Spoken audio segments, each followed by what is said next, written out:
কুর্তিটা এরকম হবে, এটা বাচ্চাদের একটা,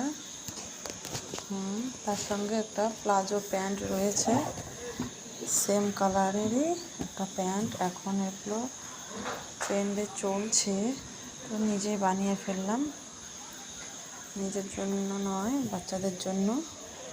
এটা 5-7 বছরের বাচ্চাদের সুন্দর হবে। এটা হচ্ছে রাবার দিয়ে প্লাজো। ঘেরটা দেখো কত বড় হয়েছে। বেশি ঘেরটা দেওয়া হয়নি, যেহেতু বাচ্চাদের জন্য বেশি ঘেরটা সামলে নিতে পারবে না। তো এটা দেখো অ্যাকচুয়ালি এরকম হবে জিনিসটা করলে পরে, এরকম পুরোটা। কেমন হয়েছে বন্ধুরা একটু বলো আমাকে কমেন্টে, কার কার পছন্দ হয়েছে আমাকে বলো।